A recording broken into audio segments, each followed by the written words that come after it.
بسم اللہ الرحمن الرحیم۔ عزیز طلباء السلام علیکم ورحمۃ اللہ وبرکاتہ۔ عزیز طلباء، آج ہمارا سبق نمبر 54 ہے۔ جماعت نحو اردو کا سبق قدر ایاز ہم نے پڑھا، اس کی تفہیم اور اس کا خلاصہ اور اس کے پیراگراف کی تشریح بھی ہم نے کر لی، اور آج انشاءاللہ ہم اس کی مشق کریں گے۔ اور اس کی مشق کے سوال نمبر 1 ہے کہ مختصر جوابات دیں، اور اس کا الف ہے کہ مصنف کو کس قسم کا بنگلہ رہنے کو ملا۔ مصنف کو سی کلاس بنگلوں میں سے سب سے اعلیٰ بنگلہ رہنے کو ملا۔ اور بے ہے کہ سلیم میاں کا مشغلہ کیا تھا۔ سلیم میاں کا مشغلہ دن کو بیڈمنٹن کھیلنا اور شام کے وقت سے ہی ٹی وی کے سامنے دوستوں کے ساتھ جم جانا۔ اور جیم ہے کہ سلیم میاں علی بخش پر کیوں برہم ہوئے؟ اس لیے کہ سلیم کا دوست امجد آیا تھا اور اسے صرف برآمدے میں بٹھا کر واپس بھیج دینا اس کو ناگوار ہوا، اور اس نے کہا کہ اسے بیٹھک میں بٹھا کر اور کولا پیش کر کے اس کی تواضع کیوں نہ کی گئی۔ اور دال ہے کہ دیہاتی لڑکا پہلے دن سکول گیا تو اس نے کیسا لباس پہنا ہوا تھا؟ ننگے سر پر صافہ باندھا ہوا تھا، کرتا اور تہبند اس نے پہنی ہوئی تھی، اور پاؤں میں پوٹھوہاری جوتا۔ ماسٹر جی چھوٹے چودھری کے گاؤں کیوں گئے تھے؟ ماسٹر جی شکار کھیلنے گئے تھے، اور شام ہو جانے پر وہ چھوٹے چودھری کے گاؤں گھر چلے گئے۔ ماسٹر جی کو چائے کیسے پیش کی گئی؟ ماسٹر جی کو چائے کیسی پیش کی گئی اور کیسے پیش کی گئی؟ بچوں یہ 2 سوال ہیں دراصل۔ ماسٹر جی کو چائے کیسی پیش کی گئی، اس کا جواب ہے کہ ماسٹر جی کو لسی نما چائے پیش کی گئی۔ اور ماسٹر جی کو چائے کیسے پیش کی گئی، اس کا مطلب یہ ہے کہ چائے ان کے پاس سے آئی کہاں سے، بنائی کیسے اور لائی کیسے۔ تو کہتے ہیں کہ چائے انہیں بنانی نہیں آتی تھی، نہ ان کے گھر میں تھی، ایک حکیم سے چائے ملی، وہ جیسے کیسے بنا کر ٹھنڈی اسے پیش کر دی گئی۔ 2 سوال ہیں، کیسی پیش کی گئی لسی نما چائے، کیسے پیش کی، اس کے ذرا بنانے کی تھوڑی سی بات کر کے پھر آپ جواب دیں گے۔ اور زے ہے کہ دیہاتی لڑکے کی کہانی سن کر سلیم میاں پر کیا اثر ہوا؟ دیہاتی لڑکے کی کہانی سن کر سلیم میاں کے دل سے دیہات اور دیہاتی ہونے کی قباحت نکل گئی، اور وہ غصہ جو اسے دیہاتی کہلوانے پر آیا تھا وہ ختم ہو گیا۔ سوال نمبر 2، قدر ایاز کا خلاصہ اپنے الفاظ میں تحریر کریں۔ بھائی بچوں اس کا خلاصہ ہم نے الگ سے کر لیا۔ نمبر 3، واحد کی جمع اور جمع کے واحد لکھیں۔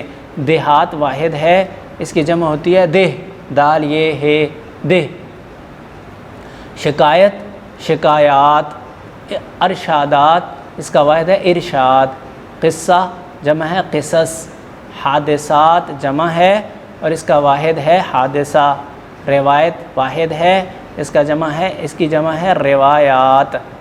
عمارت واحد ہے، اس کی جمع عمارات۔ امتیاز واحد ہے، اس کی جمع ہے امتیازات۔ مشاہدات یہ جمع ہے اور اس کے واحد ہے مشاہدہ۔ سوال نمبر 4 ہے، سبق قدر ایاز کے متن کو پیش نظر رکھتے ہوئے درست جواب کی نشاندہی درست کے نشان سے کریں۔ الف ہے کہ کرنیلوں کو رہائش کے لیے کون سے بنگلے ملتے ہیں؟ A class, B class, C class, D class, C class. بے ہے کہ الغرض ہمارے بنگلے کا مزاج ہر زاویے سے مدبرانہ، خاکسارانہ، عاجزانہ، امیرانہ تھا۔ جیم ہے، تمام دیہاتیوں نے ماسٹر جی سے کون سے برخورداروں کی خیریت دریافت کی؟ نومولود، شیرخوار، نامولود یا تابع دار؟ نامولود۔ اور دال ہے کہ ماسٹر جی کے بیٹھنے کے لیے کیا چیز منگوائی گئی؟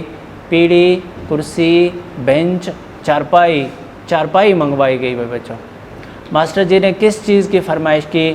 کارن فلیک کی، لسی کی، چائے کی یا کافی کی؟ تو چائے کی فرمائش کی۔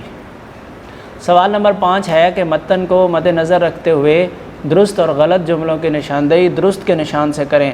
اگر کوئی جملہ غلط ہوگا تو غلط پہ درست کا نشان لگانا ہے، اگر کوئی جملہ صحیح ہوگا تو درست پہ درست کا نشان لگانا ہے۔ الف ہے، طرفین کے بیانوں سے واضح تھا کہ تنازع بہت خفیف ہے، یہ درست ہے۔ اور سارے اسکول میں ایک ہیڈ ماسٹر صاحب تھے جو سوٹ پہنتے تھے، یہ غلط ہے، سیکنڈ ہیڈ ماسٹر تھے۔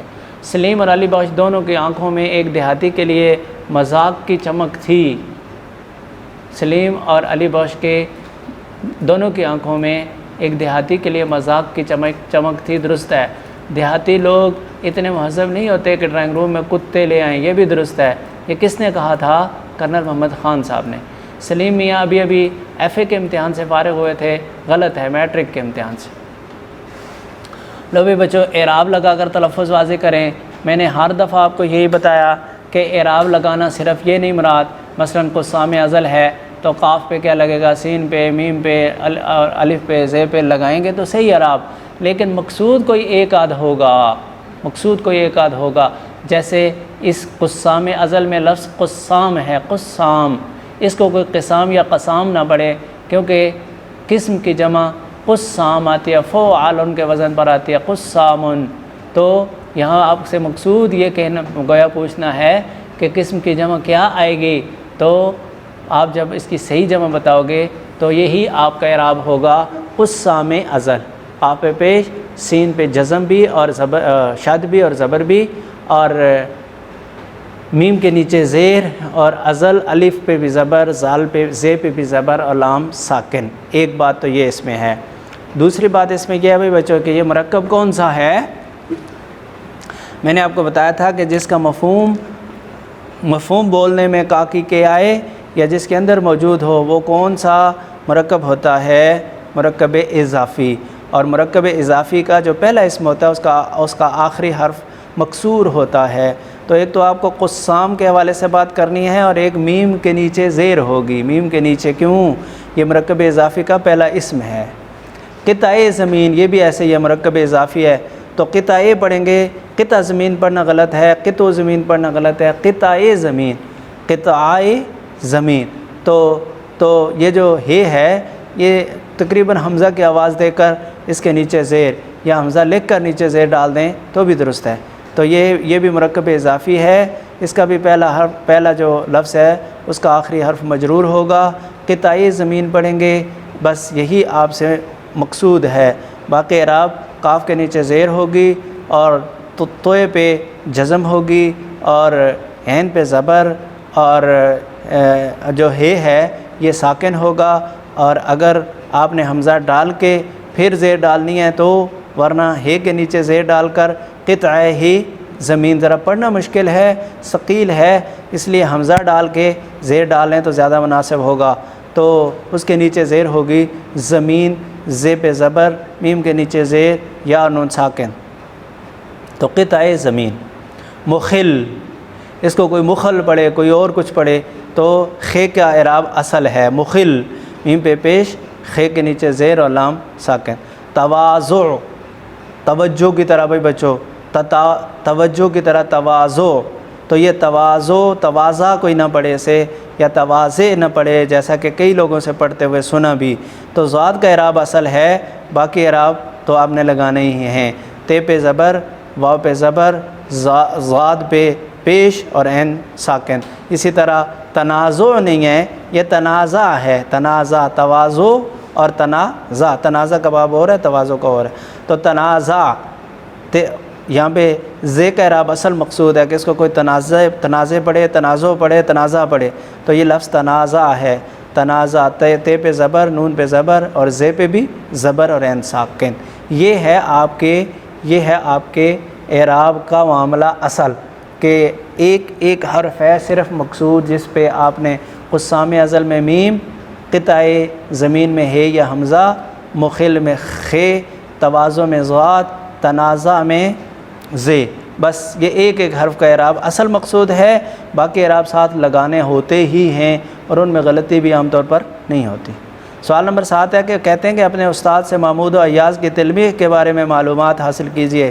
بھائی بچوں، سب سے پہلے تو یہ آپ کو پتہ ہونا چاہیے کہ تلمیح کہتے کسے ہیں؟ وہ جو عیسیٰ علیہ الصلاۃ والسلام کے بارے میں ہے کہ مسیحا تھے اور کوڑی کو درست کر دیتے تھے، مادر زاد اندھے کو درست کر دیتے تھے، یہ کیا تھا؟ یہ ان کا معجزہ تھا، نبی تھے، نبیوں کا معجزہ ہوتا ہے، خرق عادت کو معجزہ کہتے ہیں۔ اب اس تلمیح کو اس کو بیان کرنے کے لیے صرف اس کی طرف یا تو اشارہ کر دیا جاتا ہے اور یا اس کی پوری بات کو بیان کر دیا جاتا ہے، دونوں طرح سے بیان کر دیا جاتا ہے۔ جیسے وہ ایک شعر ہے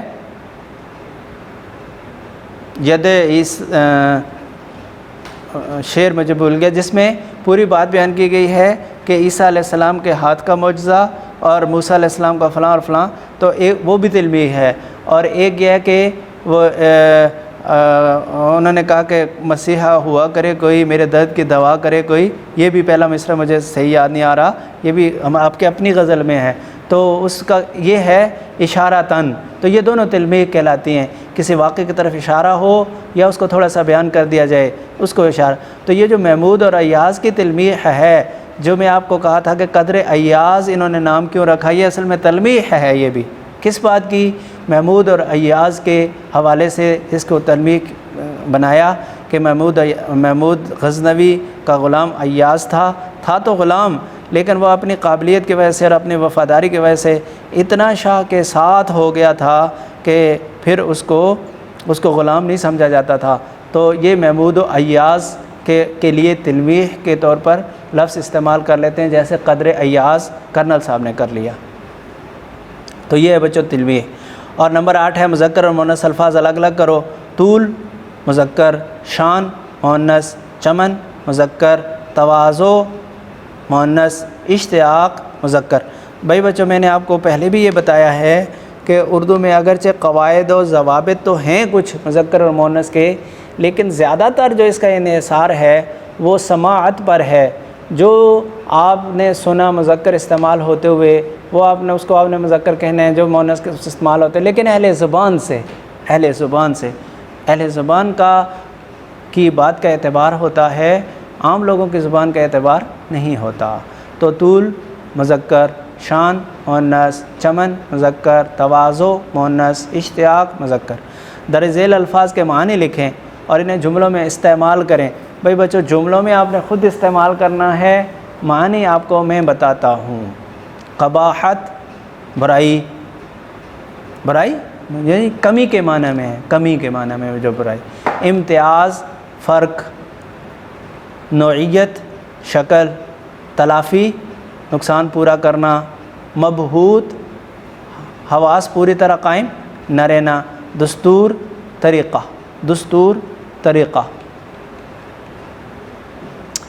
اچھا بھی بچوں، سوال نمبر 10 ہے سیاق و سباق کے حوالے سے درج ذیل اقتباسات کی تشریح کریں۔ سلیم میاں جو ابھی میٹرک کا امتحان دے کر فارغ ہوئے تھے، وہ والا پیرا، اور ہاتھوں میں پلا تھا یہاں تک، ایک تو اس کی تشریح آپ نے کرنی ہے، اور دوسری کرنی ہے بے علی بخش کی داستان غم سے لے کر دیہاتی سمجھا ہوگا یہاں تک۔ اچھا بھائی بچوں، سبق چونکہ آپ نے پڑھ لیا ہوا ہے، اس لیے آپ نے ان 2 پیروں کو، یہ آپ کا گویا ہوم ورک ہے کہ یہ 2 پیرے تلاش بھی کرنے ہیں اور کون سے صفحے پہ ہیں۔ کل انشاءاللہ ان کے بارے میں ہم پھر تذکرہ کر لیں گے، کون سے صفحے پہ ہیں یہ بھی، اور پھر ان کی تشریح بھی۔ تو تشریح کیسے کرنی ہے؟ 3 عنوانات کے ساتھ بھائی بچوں، جیسے میں نے آپ کو پیراگراف کی تشریح کرتے ہوئے بارہا بتایا۔ سب سے پہلے تو حوالہ متن، 2 چیزیں، مصنف کا نام، سبق کا نام، پھر حل لغات، وہ مشکل الفاظ جو پیرے میں موجود آپ دیکھ رہے ہیں یا آپ کو انڈر لائن کر کے دے دیے گئے ہیں، ان کا الفاظ اور معانی 2 نمبر کے وہ، اور پھر تشریح 3 پیروں میں، جیسا کہ میں نے آپ کو بتایا کہ پس منظر بھی، پیراگراف بھی، پیش منظر بھی۔ جب پس منظر اور پیش منظر کے ساتھ آپ لکھیں گے تو وہ سب سے بہتر تشریح ہوگی، بنسبت اس کے کہ آپ اسی پیرے کو ایکسپلین کرتے رہیں، اسی میں ادھر کی باتیں، ادھر کی باتیں بالآخر آپ کو وہی پس منظر اور پیش منظر والی کرنی ہی پڑیں گی، لیکن اس کو آپ اگر طریقے سے کر دیں گے تو وہ زیادہ واضح اور مناسب ہوگا، اور دیکھنے والے کو آسانی سے آپ کے نالج کے بارے میں پتہ چل جائے گا۔ پیپر جتنا بچوں چیک کرنے کے اعتبار سے آسان آپ کریں گے، اتنے ہی اس پیپر کے نمبر زیادہ آئیں گے، یہ ایک اصول ہے۔ تو اس طرح 3 پیروں میں اس کی تشریح، پس منظر یعنی تشریح طلب پیراگراف سے پہلے کی باتیں، کچھ 1 آدھ 2 4 تاکہ پیرے کا ربط پہلے سے معلوم ہو جائے، پھر پیرے کے اندر کی بات، اور پھر پیرے تشریح طلب پیراگراف کے بعد کی یا دو تین باتیں 4 باتیں جتنی بھی ہوں، تاکہ اس سے پتہ چلے کہ اس کے بعد کیا کہا جا رہا تھا اور پوری بات سمجھ میں آ جائے۔ اس طرح سے آپ نے ان 2 پیروں کی تشریح کرنی ہے۔ سوال نمبر 11 ہے کالم ملاؤ بھائی بچوں، کالم الف کو بے سے ملانا ہے۔ آپ کو پتہ ہے کہ کالم جو ملایا جاتا ہے تو اس میں کسی نہ کسی تعلق کی وجہ سے، اب دیکھو ایک طرف ہے طول، دوسری طرف ہے 1 2 3 چوتھے نمبر پہ عرض۔ طول اور عرض، طول لمبائی کو کہتے ہیں، عرض چوڑائی کو کہتے ہیں، تو مسافت کا تعلق ہے نا دونوں میں، اس لیے طول کے ساتھ ملے گا عرض۔ اسی طرح داخل ہے تو داخل کے ساتھ یہ جو کالم بے ہے اس کا آخری لفظ ہے خارج، کیونکہ یہ آپس میں متضاد ہیں۔ اسی طرح ازل، اس کا متضاد ادھر سیکنڈ لاسٹ پہ ذکر ہے ابد، رنج، اور اس کا متضاد ذکر ہے مسرت، خفیف، اس کا متضاد ادھر ذکر ہے شدید، چمن، اور ادھر متضاد ذکر ہے ویرانہ۔ یہ دونوں کالم ایک دوسرے کے متضاد کے ساتھ ہیں۔ طول کا ہے عرض، داخل کا ہے خارج، ازل کا ہے ابد، رنج کا ہے مسرت، خفیف کا ہے شدید، چمن کا ہے ویرانہ۔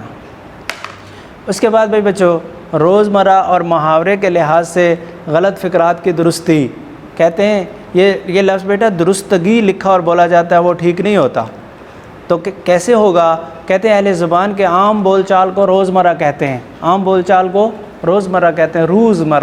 روزمرہ میں الفاظ اپنے حقیقی معنوں میں استعمال ہوتے ہیں، جبکہ محاورہ 2 یا 2 سے زیادہ لفظوں کا ایسا مجموعہ ہے جو اپنے غیر حقیقی معنوں میں استعمال ہوتا ہے۔ روزمرہ اپنے حقیقی معنوں میں اور محاورہ اپنے غیر حقیقی۔ کسی بھی زبان کو درست بولنے یا لکھنے کے لیے اس کے روزمرہ اور محاورے سے آشنائی ضروری ہے۔ اگر خلاف زبان کوئی لفظ بولا یا لکھا جائے تو وہ غلط شمار ہوگا۔ ذیل میں چند ایسی مثالیں پیش کی جاتی ہیں جن میں روزمرہ یا محاورے کی غلطی موجود ہے، اس کو درست بھی کیا گیا۔ اچھا، جیسے بھائی بچوں غلط فقرات ہیں کہ آج ہم نے میچ کھیلنا ہے، تو بچوں یہاں پہ کیا غلطی ہے آپ دیکھیں، آپ نے اس سے پہلے پڑھا تھا نے اور کو کا استعمال، تو آج ہم نے میچ کھیلنا ہے، یہاں پہ ہمیں کیا کہنا چاہیے تھا، آج ہمیں میچ کھیلنا ہے۔ نے کا استعمال یہاں درست نہیں ہے۔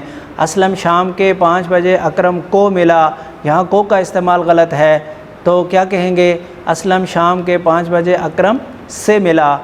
تم تو ناک پر مچھر نہیں بیٹھنے دیتے، بھائی بچوں یہ کیا محاورہ ہے؟ مچھر بیٹھنے کا محاورہ ہے؟ نہیں، مکھی کا محاورہ ہے، تم تو ناک پر مکھی نہیں بیٹھنے دیتے۔ اسی طرح صاحب کا حکم سر ماتھے پر محاورہ نہیں ہے، محاورہ ہے سر آنکھوں پر۔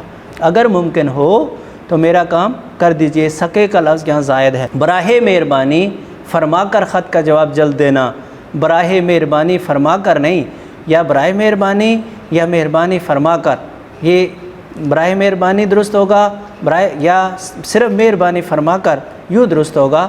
برائے مہربانی براہ بھی اور مہربانی بھی اور فرما تینوں ایک ساتھ اکٹھے درست نہیں ہے۔ وہ تو ہمیشہ بے پر کی سناتا ہے، وہ تو بے پر کی سناتا نہیں ہے محاورہ ہے، وہ بے پر کی اڑاتا ہے یا اڑاتی ہے، وہ تو ہمیشہ بے پر کی اڑاتی ہے۔ یہ عورت آفت کی پرکالہ ہے، یہ عورت تو آفت کی پرکالہ ہے، تو بچوں کی پرکالہ درست نہیں ہے، یہ عورت تو آفت کا پرکالہ ہے۔ یہ محاورہ تن ایسے ہی استعمال ہوا، اگر محاورے کو جو اہل زبان سے نقل ہوا اس کے الفاظ کو کوئی تبدیل کر کے بیان کرے تو وہ محاورہ درست نہیں رہتا۔ لو بھی بچوں، یہ آپ کی مشق تھی، اور مشق اصل میں سبق کی دہرائی ہوتی ہے۔ آپ کو یہ اندازہ ہو گیا ہوگا کہ مشق آپ کو کتنی آ رہی تھی، کتنے جو آپ کے جواب میں ذہن میں جواب تھے وہ درست تھے یا نہیں تھے، تو آپ یہ سمجھ لیں کہ آپ نے اسی قدر اس سبق پہ محنت کی ہے جب آپ اسے پڑھ رہے تھے۔ تو اب تو مجھے امید ہے کہ آپ نے جو جوابات متعین کیے تھے اپنے ذہنوں میں، یا تو ان کی اصلاح ہو گئی ہوگی یا ان کی تصدیق۔ اللہ آپ کا حامی و ناصر ہو۔ والسلام علیکم ورحمۃ اللہ وبرکاتہ۔